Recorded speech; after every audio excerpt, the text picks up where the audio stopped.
Hello friends, ముందుగా అందరికీ హనుమాన్ జయంతి శుభాకాంక్షలు. హనుమాన్ జయంతి సందర్భంగా మా ఇంట్లో అయితే 108 సార్లు చాలీసా అయితే చదివామండి. చాలీసా చదవడానికి 4 గంటల టైం అయితే పట్టింది. మీలో ఎంతమందికి హనుమాన్ చాలీసా వచ్చో నాకు కామెంట్ రూపంలో తెలియజేయండి.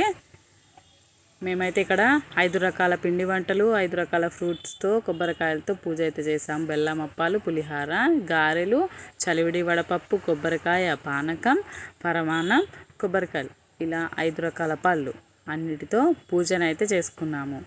హనుమాన్ మహాభారతంలో భీముడు వంటి గొప్ప బలశాలికి కూడా హనుమాన్ చాలా ధైర్యాన్ని అందించి యుద్ధంలో గెలవడానికి సహాయం చేశారనమాట. సో మనలాంటి వాళ్ళము ఎంతండి, ప్రతిసారి హనుమాన్ని తలుచుకుంటే ధైర్యం బాగా వస్తుంది కదా. చివరిలో అయితే ఇలా అరిటాకులో అన్నాన్ని, ఇంట్లో వండుకున్న వాటిని నివేదించడం అయితే జరిగింది. తులసి కనకాంబరాల మాల అయితే వేశాను నేను ఇక్కడ. ఒకసారి హనుమాన్ చాలీసా చదవడం అయిపోగానే తమలపాకులో ఖర్జూరం పువ్వు పెట్టి తాంబూలంగా సమర్పించాను. అలా 108 సార్లు చదివినప్పుడు 108 తాంబూలాలు అయితే సమర్పించాను. పూజ మధ్యలో కానీ స్టార్టింగ్లో కానీ వీడియో చేయడం అయితే కుదరలేదు, ఎందుకంటే చాలా పని ఉంటుంది కదా.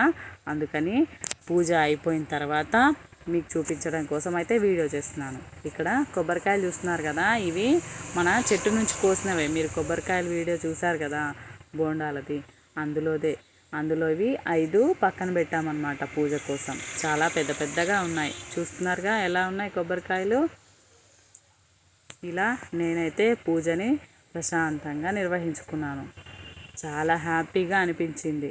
ఇంట్లో పిల్లలకు కూడా హనుమాన్ చాలీసా నేర్పించడం చాలా ముఖ్యమండి. చిన్నప్పుడు నాకు కూడా రాదనుకున్నాను, కానీ ఎలా అలా వచ్చేసింది. అలా మా పిల్లలకు కూడా నేర్పించానన్నమాట.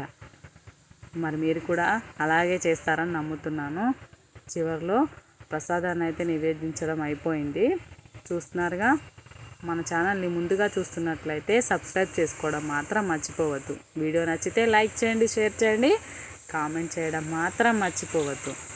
ఓకేనా ఫ్రెండ్స్? Bye everyone.